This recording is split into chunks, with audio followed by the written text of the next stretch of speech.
Prabowo Subianto mempertimbangkan sungguh-sungguh. Karena sudah 3 tahun berturut-turut, dalam kurun waktu 5 tahun, buruh tidak pernah naik upah. 2 tahun terakhir, buruh hanya naik upah di bawah inflasi. Siapa bilang buruh naik upah? Nombok. Inflasi 2,8%, harga barang naik 2,8%, naik gaji 1,58%. Berarti buruh nombok, bukan naik gaji, nombok 1,3%. Dan karena itu tuntutan yang kedua, kita ingin menyampaikan harapan kepada pemerintahan yang baru, yaitu upah layak. Yang ketiga, hapus outsourcing. Outsourcing dalam terminologi internasional labor organization adalah modern slavery. Kau tahu arti slavery? Slavery itu artinya budak. Apa arti slavery? Budak. Yang keras apa? Budak. Apa? Budak. Agama manapun mengajarkan bahwa budak di muka bumi harus dihapuskan. Oleh karena itu, perbudakan modern atau outsourcing harus semua hapuskan di bumi Pancasila, dan kita percaya Bapak Jenderal Prabowo Subianto akan menghapuskan outsourcing di dalam pemerintahannya. Yang keempat, kita minta reforma agraria dan kedaulatan pangan. The land of wealth. Adam Smith, Bapak ekonomi klasik. The land of wealth. Tanah adalah kedaulatan. Kalau tidak ada tanah, tidak ada kedaulatan. Petani sekarang banyak yang tidak punya tanah. Artinya petani dan rakyat Indonesia tidak berdaulat di negerinya sendiri. Korporasi-korporasi menguasai tambang-tambang, menguasai kelapa sawit, menguasai mineral-mineral dan nikel. Tapi petani kehilangan tanah-tanahnya. The land of wealth.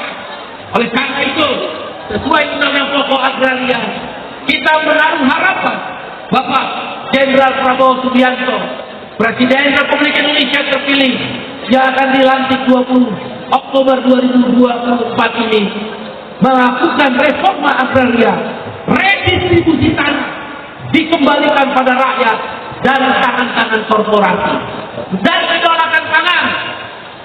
Di tengah terjadinya panen raya, importir merajalela, terakhir 8 juta ton beras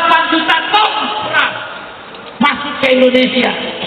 Petani menjerit, harga gabah lebih murah dari ongkos produksi pupuk dan benih.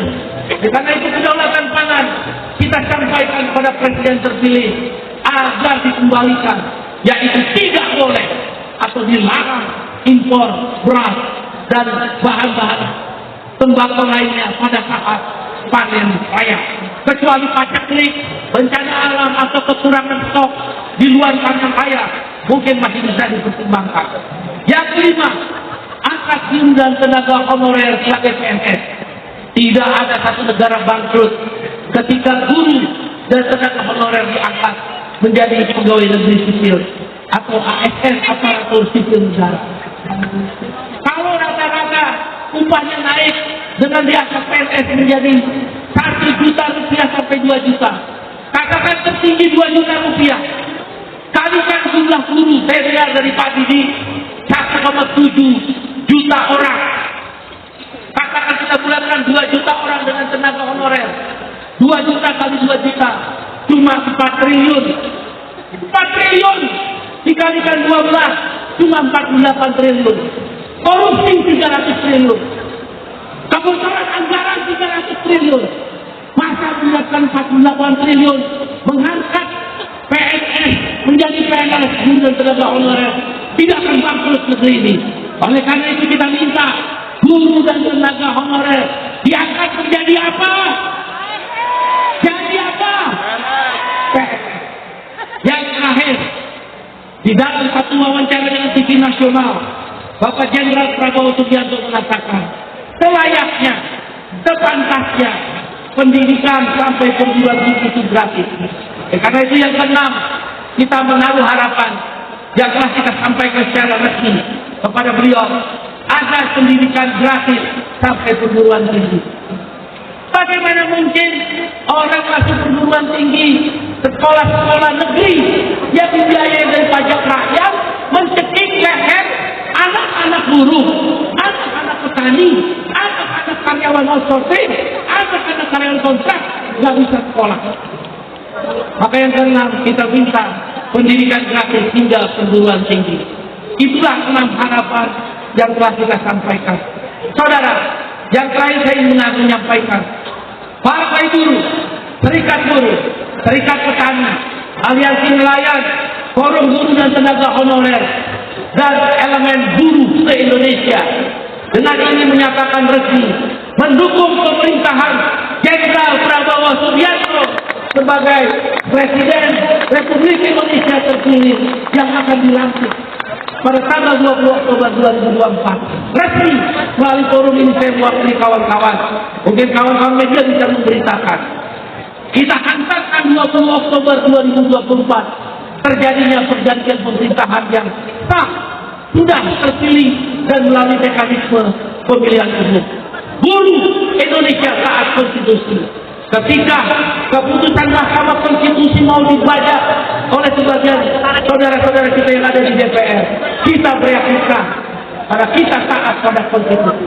Kita melawan tanpa pamrih bersama kawan-kawan mahasiswa dan masyarakat karena kita taat konstitusi.